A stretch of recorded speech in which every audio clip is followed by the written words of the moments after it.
வணக்கம், நான் கார்த்திகேயன், ஊர் விருதுநகர், வயது 22. எனக்கு ஒரு சித்தி இருக்காங்க. அவங்க பெயர் கலைவாணி, வயசு 33. பார்க்க நடிகை மீனா மாதிரி இருப்பாள். அவளுக்கு ஏற்கனவே திருமணம் ஆகி முதல் புருஷன் இறந்துவிட்டான். இப்போது வீட்டில் உள்ள பெரியவர்கள் எல்லாம் இரண்டாவது திருமணம் செய்து வைத்தார்கள். அவளுக்கு ஒரு குழந்தை இருக்கு. இப்போது திருமணம் செய்ய நபர் ரொம்ப நல்லவர். என் சித்தியை புரிந்து கொண்டு வாழ்ந்து வருகின்றனர். ஆனால் அவ மாமியாருக்கு மகன் மருமகள் குகையில் சுண்ணாம்பு அடிக்க வேண்டும் என்று. இதுதான் அங்கு பிரச்சனை. இந்த கதையை கேட்பதற்கு முன்னால் நமது சேனலுக்கு ஆதரவு தந்து சப்ஸ்கிரைப் பண்ணுங்க. வாங்க சரி கதைக்கு போவோம். இங்க சித்தி திருவிழா காலங்களில் ஊருக்கு வருவாள். அப்படி வரும்போது எனக்கு நிறைய கிஃப்ட் வாங்கி வந்தால் எனக்கு ரொம்ப சந்தோஷமா இருந்தது. திருவிழா நேரம் என்பதால் படம், ஹோட்டல், மஹால்னு சுத்திக்கிட்டு இருந்தோம். இப்படி 10 நாள் போனது. அடுத்து ஒரு நாள் எங்க வீட்டில் யாரும் இல்லை, நான் மட்டும்தான் இருந்தேன். வெளியே ஹாலிங் பெல் அடிக்கும் சத்தம் கேட்க நான் போய் கதவை திறந்து பார்த்தேன். அப்போது என் சித்தி நின்று கொண்டு இருந்தாள். நான் உள்ள வாங்க என்று சொன்னேன். அவளும் வந்தாள். பிறகு இருங்க, நான் போய் குளிச்சிட்டு வரேன் சொன்னேன். நான் அவள் மீது விழுந்த பல்லியை தட்டிவிட்டேன். அவள் மறுபடியும் அதிர்ச்சி அடைந்தாள். என்னன்னு கேட்டேன். அவள் பதில் எதுவும் சொல்லவில்லை. நான் குகையில் வேலை செய்பவன் மாதிரி இருந்தேன். நான் சாரி சித்தி என்று சொன்னேன். பிறகு சகஜமாக பேசினோம். அவள் நாளைக்கு நான் ஊருக்கு போறேன் என்று சொன்னாள். என்னை வழி அனுப்பி வைக்க வர சொன்னாள். நானும் சரி என்றேன். மறுநாள் காலை அவள் வீட்டுக்கு வர சொன்னாள். நானும் போனேன். நான் கதவை தட்டினேன். அவள் திறந்து என்னை வரவேற்றாள். நானும் போனேன். சரி என்று நானும் அவளும் சேர்ந்து பிரியாணி சாப்பிட்டோம். பிறகு கதவு தட்டும் கேட்டது. அவள் வந்துவிட்டாள். பிறகு நான் சாப்பிட்டு முடித்ததும் சிறிது நேரம் பேசிட்டு நான் நைட் வரேன் சொன்னேன். அடுத்த நைட் அவளை பஸ் ஏற்றிவிட்டு கிளம்பினேன். அதன் ஒரு 2 மாசம் கழித்து அவளிடம் இருந்து எனக்கு போன் வந்தது. என்னை சென்னை அவள் வீட்டுக்கு வர சொன்னாள். எனக்கு ஒரு பரிசு இருக்குன்னு சொன்னா. நானும் ஒரு நாள் அவள் வீட்டுக்கு போனேன். அவள் என்னை வரவேற்றாள். பிறகு பேசிட்டு அவள் ஊருக்கு போகணும் என்று சொன்னாள்.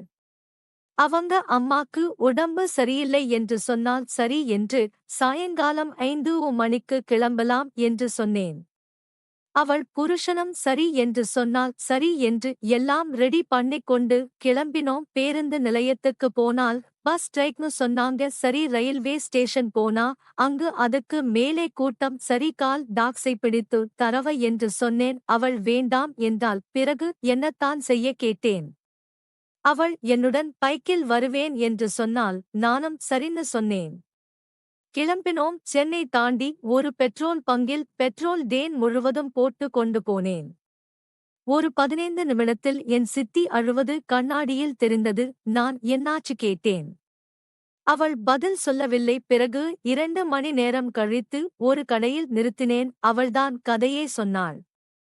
பிறகு அழுக ஆரம்பித்து விட்டாள். நான் சமாதானம் செய்து கிளம்பினேன். 1 மணி நேரத்தில் மழை பெய்ய ஆரம்பித்தது. ஒரு ஹோட்டலில் ரூம் எடுத்து தாங்கிவிட்டு காலையில் போகலாம்னு சொன்னேன். அவளும் சரி ரூம் எடுத்து தங்கினேன். சித்திடே என்னோட குகையில் நீதாண்டா சுண்ணாம்பு அடிக்க வேண்டும் என்றால் நானும் குகையை பார்த்தேன். சரி என்று நான் தோட்ட வேலையை செய்தேன். அன்று நாங்கள் சம்பவம் செய்தோம். குகையில் சுண்ணாம்பு அடித்தேன். முற்றுப்புள்ளி. சித்தி நான் சோகமா போய் அமர்ந்தேன். அவள் வாடா போகலாம் என்றாள். நான் அவளிடம் பேசவில்லை. அவள் ஏண்டா கோபமா புரிஞ்சுக்கோடா, அம்மாவுக்கு உடம்பு சரியில்லை. அதான் முடிஞ்சவரை ஊருக்கு வேகமாக போகலாம் பார்த்தேன் என்றாள். நான் வா போகாலம் என்றேன். சித்தி முன்னால் நடந்தாள். வா போகலாம் என்று ரூம்பை பூட்டிவிட்டு சாவியை கொடுத்து பணம் கொடுத்துவிட்டு பைக்கை எடுத்து இருவரும் கிளம்பினோம். ஒரு 2 மணி நேரம் கழித்து கடையில் நிறுத்தி சாப்பிட்டுவிட்டு கிளம்பினோம். அடுத்த பெட்ரோல் பங்கில் பெட்ரோல் போட்டு கொண்டு கிளம்பினேன். அடுத்த 2.30 மணி நேரம் கழித்து ஒரு வழியாக ஊரை வந்து சோர்ந்து விட்டோம். சித்தி பஜாரில் வண்டியை நிறுத்துடா, அம்மாவுக்கு ஏதாவது வாங்கிட்டு போகலாம் என்றால் நான் பஜாரில் வண்டியை நிறுத்தினேன். பழங்கள் மற்றும் பிஸ்கட் எல்லாம் வாங்கிக் கொண்டு வந்தாள். இருவரும் பஜாரில் இருந்து கிளம்பி வீட்டை அடைந்தோம். வண்டியை வெளியே நிறுத்திவிட்டு வீட்டுக்கு உள்ள போனோம். அவள் அம்மா எங்களை வரவேற்றாள். அவளுக்கு 2 நாளா காய்ச்சல் இருப்பதா சொன்னா. சித்தி உடல்நிலை பற்றி விசாரித்துவிட்டு சமையல் ரெடி பண்ண போய்விட்டாள். நான் சிறிது நேரம் அவ அம்மாவிடம் பேசிவிட்டு சரி நான் கிளம்புறேன் என்றேன். அவ அம்மா போயிட்டு வா என்றாங்க. சித்தி கிச்சனில் இருந்தா. கிச்சன் கொஞ்சம் உள்ள இருப்பதால் அவ அங்கு என்ன நடக்குது என்று தெரியாது. நான் கிச்சனுக்கு போய் சரி நான் போயிட்டு வரேன்னு சொன்னேன். அவ இருடா சாப்பிட்டு போகலாம். நான் அவளிடம் எனக்கு இந்த சாப்பாடு எல்லாம் வேணாம் என்றேன். சித்தி பிறகு என்ன வேணுமா துரைக்கு என்றால் நான் உனக்கு தெரியாதா என்றேன். வந்து சாப்பாடு சாப்பிட்டு போடா என்றால் நான் இல்ல சித்தி வீட்டுக்கு போய் 2 நாள் ஆச்சு நான் கிளம்புறேன்னு சொன்னேன். அவளும் சரி அம்மாவுக்கு உடம்பு சரியா போன பிறகு உங்க வீட்டுக்கு வரேன் என்றால் நான் போயிட்டு வரேன்னு கிளம்பினேன். அவடே அம்மா இருக்காங்கடா என்றேன். சரி போயிட்டு வா என்றால் நான் கிளம்புறேன் என்று பைக்கை எடுத்துவிட்டு கிளம்பினேன். வீட்டுக்கு போனேன். எங்க அம்மா எப்படா வந்த என்று கேட்க நான் இப்போதுதான் என்றேன். சரி அந்த பைக் யாருடைய பைட்டா என்றால் சித்திதான் எனக்கு கொடுத்தாங்க என்றேன். எதுக்குடா என்றால் தெரியலை என்றேன். சரி சித்தி எங்கே என்று கேட்க அவங்க அம்மாவுக்கு உடம்பு சரியில்லை அதான் வீட்ல இருக்காங்க என்றேன்.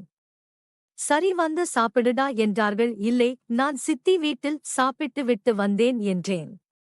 சரி என்று நான் குளித்துவிட்டு தூங்க சென்றேன். அப்போ எனக்கு சித்தி கால் பண்ணாங்க. நாளைக்கு குகையில் சுண்ணாம்பு அடிக்க வாடா என்றாள். சரி சித்தி நான் தூங்க போறேன் பாய் என்று சொல்லி தூங்கிவிட்டேன். இந்த கதையை உங்களுக்கு பிடித்து இருந்தால் மறக்காமல் நமது சேனலுக்கு ஆதரவு தெரிவிக்க விரும்புகிறேன்.